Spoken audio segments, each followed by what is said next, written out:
Antoine Robitaille est avec nous. Antoine, bonjour.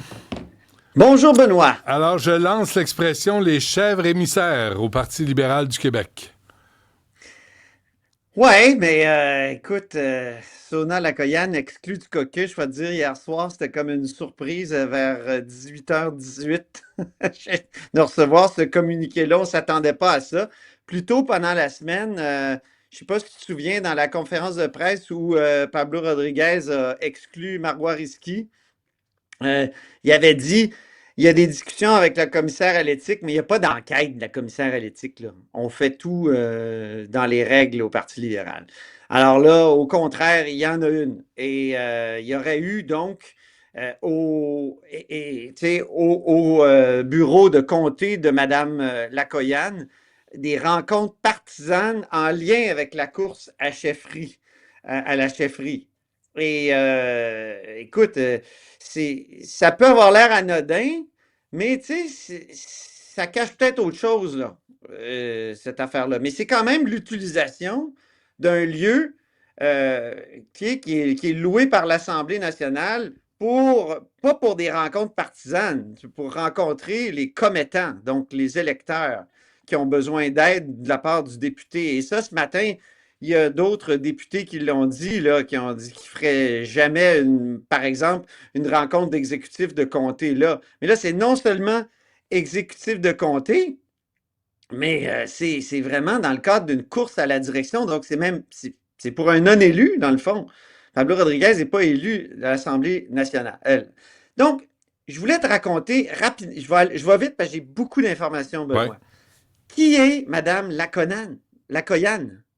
C'est la députée de Chomédé depuis 2022. C'est une ex-employée du Casino de Montréal. Elle a été là pendant un quart de siècle, 25 ans.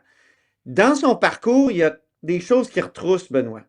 Quand tu vas dans les archives des journaux, des hebdos, par exemple, 2013, elle veut faire de la politique municipale, elle veut se présenter pour le nouveau Parti des Lavallois, dont le chef est Guy Landry à l'époque. Et à un moment donné, et elle est déjà commissaire scolaire, elle veut devenir en plus conseillère municipale, et ça avait retroussé aussi dans les articles, on disait, est-ce elle peut cumuler? Puis à cette époque-là, c'était possible de Hmm. cumuler les deux. Écoute, je sais qu'à Montréal, j'ai déjà vu un cas de même, je pense que c'était dans Saint-Léonard, où il y avait quelqu'un qui cumulait conseillère municipale puis conseillère scolaire, commissaire scolaire. Bon, les commissions scolaires n'existent plus, là, c'est plus possible aujourd'hui, mais donc, elle voulait ça, puis il y a des gens qui posaient des questions, qui se disaient, voyons, c'est du cumul, là. Après ça, M. Guy Landry, le chef du parti, à un moment donné, le parti éclate. Là, il n'arrive plus à payer ses fournisseurs. Il se retourne vers les. Là, il dit publiquement, il dit, les ex-candidats, là, ils ont fait des levées de fonds, puis ils ne m'ont pas donné tous les sous. C'est pour ça que je ne suis pas capable de payer mes fournisseurs. Hmm. Et là, Mme Lacoyane est questionnée. Et elle proteste. Elle dit, ben voyons donc, j'ai vendu plusieurs billets à 150$ lors d'un cocktail de financement, mais j'ai remis tous les chèques. Alors, c'est une des fois dont on parle d'elle dans les journaux. 2022, il y a une investiture. En 2022, il y a eu 9 investitures du Parti libéral, OK. dont dans Chomédé. Et très contestée, l'investiture. Il y avait là, des milliers de personnes dans un hôtel de Laval pour l'investiture. Et là, elle l'emporte je pense, au troisième tour avec comme 53%. Elle passe sa fesse. Tout ça pour dire que un de ses adversaires donne une entrevue à la presse, puis il dénonce un processus opaque. Il dit qu'il a été victime d'une campagne de salissage et il a dénoncé au parti, puis le parti a fait la sourde oreille. Donc, une autre affaire qui retrousse un peu dans le parcours de Mme Lacoyane, peut-être, là, en tout cas, il y a des questions qu'on peut poser. Il y a aussi qu'en 2023, le Parti libéral du Québec aurait mis la gestion du bureau de comté de Mme Lacoyane de Chomédé sous tutelle. Oh. Et c'est Mme Rotti qui, à ce moment-là, prenait pas mal toutes les décisions de la gestion. La question a été posée ce matin à Marc Tanguay et juste par son malaise, Il me semble que c'est comme une indication qu'il y a quelque chose là. Ah, j'ai pas. Encore une fois, je vais pas révéler des éléments de façon spécifique. Chose certaine, que ce soit moi, que ce soit Mme Roti-Roti, je pense qu'on fait une bonne job de whip, on fait notre job, puis ça inclut le fait d'accompagner les députés. Dis là, Ben, monsieur tutelle de du que ça me dise de quoi ou rien, je vous le révélerai pas, parce que c'est pas du domaine public. Encore une fois, Si, quand on va boire. voir son whip, on dit, Hey, Pas tu du vois ça? domaine public, mais faut-tu Ben oui, être c'est de l'argent baveux? public. Hey, Quoi? oui. Un bureau de comté, là, c'est plusieurs centaines de milliers de dollars là, publics. Ouais. Donc, Hey, les libéraux sont toujours... Ils se soignent pas, hein? Ça se soigne pas, là. C'est comme un virus qu'ils ont dans le sang. Puis J'ai une pas fois dit- qu'ils sont atteints, je veux dire, essaye donc de dire la vérité. Oui, il a été sous tutelle. Madame Roti-Roti a débarqué. C'est une femme droite. Elle a mis de l'ordre là-dedans. Non, pas capable de dire ça. Puis là, ils prennent as-tu les entendu journalistes de Mario haut. Dumont ce matin qui a dit c'est souvent dans le coin de Laval hein, Ben ouais, mais c'est la... que ça retrousse. Mais qui était là à Laval avant? Commission Charbonneau. Voyons. Mais il y avait Guy Ouellet, là, quand même. Non, t'as pendant Vaillancourt. longtemps. Lui, c'était. Ouais. Mais la façon Ouais, de faire ouais, de la Guy politique, ouais. c'était Vaillancourt. Puis les Exactement. enveloppes brunes, puis les remerciements, puis de... Fait que, tu Mais- sais, hey. Tout ça actuellement, ça fait en sorte que le leadership de M. Rodriguez vacille.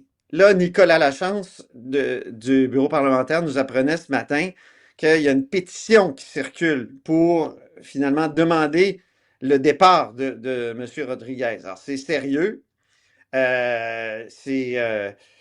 C'est aussi ça. Il pourrait y avoir une accélération des événements, Benoît, là, dans les prochaines heures, les prochains jours.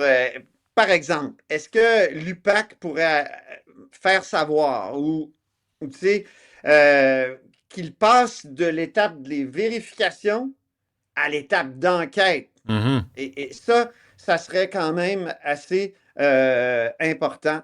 Alors, leadership qui vacille, parti donc en difficulté, ça signifie que les adversaires veulent en profiter. Et là, je vais te montrer la pub d'Éric Duhem dans The Suburban.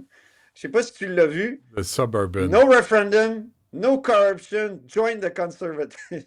Je comprends pas Alors, Éric tu Duhem. vois- Pardon? Je comprends pas Éric Duhem. Je comprends pas sa stratégie.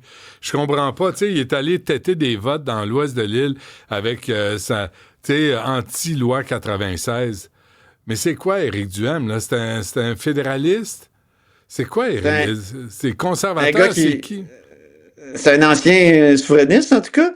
Et je vais te dire, hier soir, il était dans Robert Baldwin, donc vraiment un comté très, très libéral, tu sais, un des châteaux très, très forts du Parti libéral. Actuellement, c'est Brigitte Garceau qui est députée.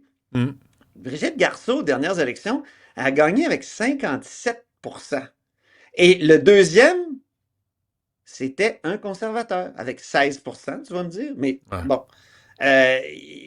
Éric Duhem, il dit, ben, parce que j'y ai parlé hier soir, je suis avec des orphelins libéraux qui rejoignent une famille unie et accueillante.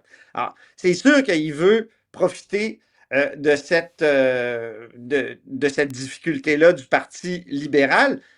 On se souvient que François Legault a fait ça aussi. Je ne sais pas si tu te souviens de sa déclaration Free yourself from the Liberal Party. Ben oui, Il était allé avec dire ça raison. en Ouest de l'île. Les Je pense libéraux, que ils là, prenaient c'est pour fini. acquis. Mais ça, c'est Là, une bonne je pense que- stratégie. Ben, c'est ça. C'est ça qu'essaie de faire Éric Duhem. Je tiens à dire, Mme Lacoyane, c'est la 8e indépendante, Benoît. La 8e. Je t'ai montré mon tableau l'autre fois Ouais. avec des visages oranges pour ceux qui deviennent indépendants. Ouais. Il y a du monde au 3e étage au Ouais, Parlement. Parce Ça va qu'il y être a un les nouveau péquistes. parti. Écoute, ils sont plus nombreux que les péquistes, les indépendants. J'ai Les fait une indépendants. blague sur Twitter l'autre jour. Ouais. Twitter, je suis tellement ancien. Ouais. La commission des liqueurs. Ouais. Hein? Non, sur X. Et Paul Saint-Pierre Plamondon, je lui ai lancé l'idée, vous devriez recréer les orphelins politiques. Et il m'avait répondu, j'étais surpris, que oui, il allait inviter tout ce monde-là à son party de Noël. Ben c'est fait, regarde, on a l'invitation en exclusivité. Et sur l'invitation, il est écrit « Siéger comme indépendant ou prôner l'indépendance, ça se ressemble. » Bien que ce soit la chose à faire, ce n'est pas toujours facile, mais personne ne devrait demeurer seul durant le temps des fêtes, peu importe nos choix politiques. C'est pourquoi je convie tous les orphelins politiques à se joindre à notre verre de l'amitié pour Noël. Le mercredi 10 décembre, à compter de 16h30, en primeur, je dévoilerai 2 nouvelles chansons de mon nouvel album. Paul chante Noël 6. Au plaisir de vous y voir. Bon. Donc, 3e étage. Iras-tu? Ce qui est drôle, c'est que je ne sais pas s'il va être financé par un organisme fédéral comme artiste. Paul Saint-Pierre Plamondon. Sûrement. OK, avant de se quitter, un mot sur Pascal Bérubé et Caroline Proulx. Oh, il était froissé, Pascal Bérubé, avec raison, parce que je trouve que Caroline Proulx, hier, elle a dit, est-ce que la conjointe de M. Bérubé est à l'aise avec les propos de Paul Saint-Pierre Plamondon, elle qui est productrice? C'était vraiment un coup en bas de la ceinture, là, quand on utilise les conjointes, la famille, en tout cas. Et Bérubé l'avait dénoncé. Il y a eu des excuses, mais par texto, puis M. Bérubé a l'air à trouver ça pas mal ordinaire. On peut l'écouter. Mme Proulx a fait le choix de s'adresser aux caméras. Et elle a dit, je ne suis pas ministre de la Culture, mais elle avait quand même quelque chose qu'elle avait préparé, qu'elle a dit, qui touche ma conjointe. Quand c'est moi, ça va. Elle aurait pu venir me voir. Elle aurait pu m'appeler. Elle aurait pu faire des excuses publiques. Elle a choisi de faire ça par texto.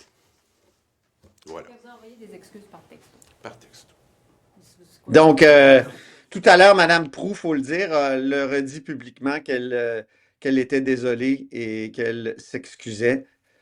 Sur le fond de la controverse, ben, je sais pas si, tu sais, M. Bérubé a jamais voulu reprendre ce matin les mots de son chef vide intellectuel et l'autre, là, aplaventrisme. Ouais, le manque de Mais loyauté. il a dit qu'il soutenait son chef puis que c'est un chef qui expliquait ces choses. Parfait. Et, tu sais, C'est bon. On se laisse là-dessus, Antoine Robitaille. Merci. On se reparle quelque part Bonne la fin de semaine semaine. prochaine. Salut.